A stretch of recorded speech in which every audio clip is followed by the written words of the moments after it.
This thing right here is a motorcycle quickshifter. Here's a closer look. And as you can guess, it helps you shift more quickly. My last few bikes have had quick shifters on them, so I haven't thought too much about it, but one of the channel viewers asked me to do a video talking about the quick shifter, how to use it, when to upshift, when to downshift, and I thought, hey, that's not a bad idea because not everyone is used to having quick shifters on their motorcycles. So I'm gonna gear up, we're gonna go for a ride, and I'm gonna show you how to use this quick shifter. Let's talk quick shifters. I'm gonna start by talking about the history of quick shifters, where they came from, how they ended up on street bikes. Then I'm gonna talk about how they actually work, and then finally I'm gonna show you examples of when to shift, how to shift, when to use the quick shifter, when not to use the quick shifter.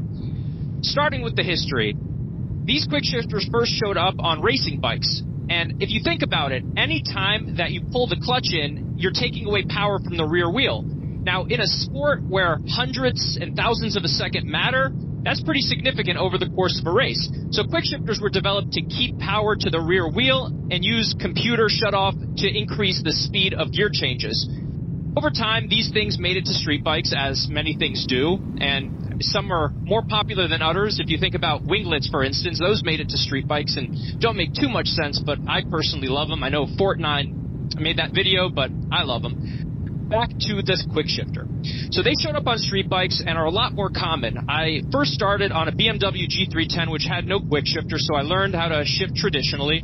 And then my next bike, the Ducati Monster, had a quick shifter. My Triumph Tiger, which I'm riding today, has a quick shifter. My new Street Fighter V4S has a quick shifter.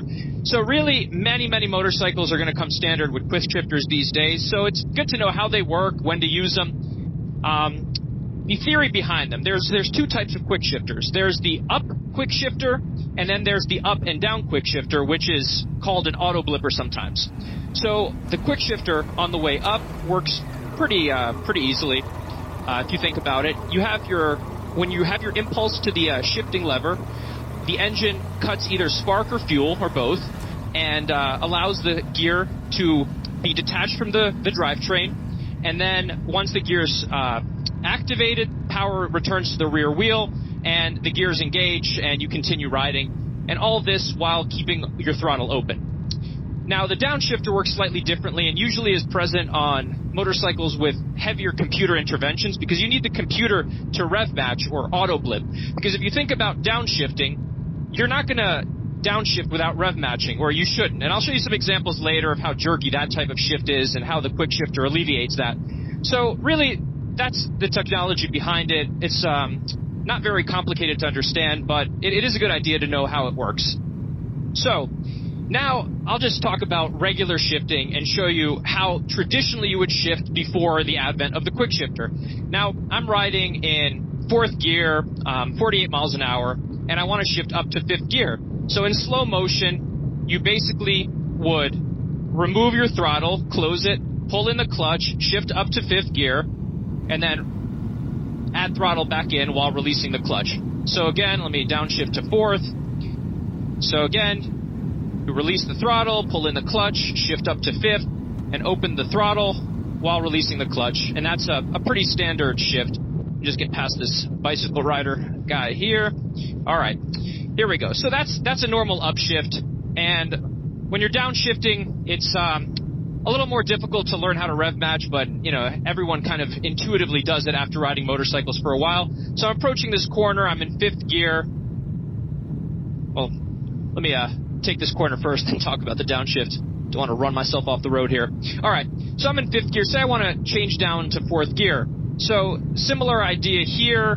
You would release the throttle, pull in the clutch, rev match a little bit and downshift so that you have a smooth shift. It works better when it's not slow motion like this, so like that is a normal shift. And an upshift in normal motion is like this, release quickly, pull in the clutch. It's second nature. Everyone knows how to do this if they've been riding motorcycle. Now, the quick shifter, it's a little bit counterintuitive because you don't do those same maneuvers. You don't let off the throttle when you're upshifting, which is a little strange. So if you're not used to it, it might take some getting used to. But say I'm in fourth gear, I start accelerating, and then watch, my throttle is still on, and then I upshift to fifth gear, and my throttle's still stable, open, where it should be. And now the downshift, you have to throttle completely closed, you don't rev match, and then you just push down, and it goes to 4, 3, 2, and then 1. No hands, right? You downshifting and still have to pull in the clutch, obviously. Oh, the question, I guess, was from the... Oh my God, man. Jesus Christ. Woo! Close call, guys. Almost died there. Thanks for watching. Anyway, the question that the viewer brought up to me is, how do you know when to quick shift or how to quick shift?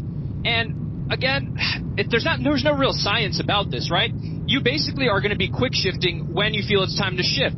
So right now I'm doing 5,000 RPMs. I'm feeling the engine it's kind of rumbling more. You go by the sound, you go by the RPMs, and then you just hit the quick shift up while your throttle is open. So you do have to have the throttle open, because right now my throttle's closed, and if I try to quick shift, the lever just doesn't engage. It's not going anywhere. You can see that from the side view there.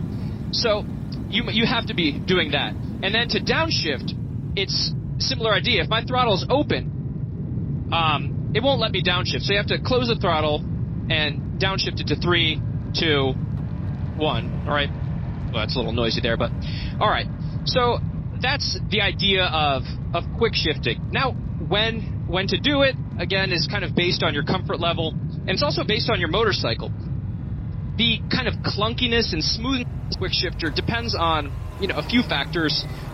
One of them is your gear ratios on the motorcycle, so it's going to be really different than any motorcycle, different between different brands and models and makes of motorcycles. So, for instance, I had a Ducati Monster before this, and it was a very clunky shifting between first and second gear, and then smooth pretty much all the way up. On the Street Fighter V4S, it's a lot smoother shifting, even in first and second gear, so it really depends on the bike. It also depends on how open your throttle is. So I'll give you an example right now after we make this turn. Quick shifting up with a very barely open throttle, and then I'll do quick shifting with a throttle that's slightly more open, kind of tell you about the smoothness here. So again, quick shifting down to a stop while applying the brakes, really convenient. All right, clear here. All right, so the throttle's open. Going to shift up to second. So this bike is incredibly smooth, not much of an example, but on the Ducati you can really feel it. When your throttle is open very little, it's a jerkier shift on that motorcycle. And then if you have the throttle more open, I'm just going to show you after this traffic circle here. Downshift. All right. So when the throttle's open more and you're accelerating more quickly, very smooth shift. Don't even feel that. It's the same all the way up. Just really excellent smoothness. And you're going to notice that if you try it on your own motorcycle, the more your throttle's open, the smoother the shift is going to be. And I know Ducati's been working on this. They have, on their latest Street Fighter V4S, the Ducati Quickshifter has different sensitivities for where the throttle is. So that's a nice feature, but again, not all bikes are going to have that. So in general, on a clunky Quickshifter, I like to shift manually between first and second gear, and then continue up in the gears after the second gear using the Quickshifter. Downshifting, I haven't felt any sort of jerkiness on any of the bikes, so I just, if I need to come to a stop, it's just super convenient not having to rev much all the way down from fifth gear to first gear. So, really, that is basically it. If you have any questions, leave them in the comments. If you like these types of beginner-oriented content, like this, subscribe to this, and I'll make more of these videos for you. So, thanks again for watching.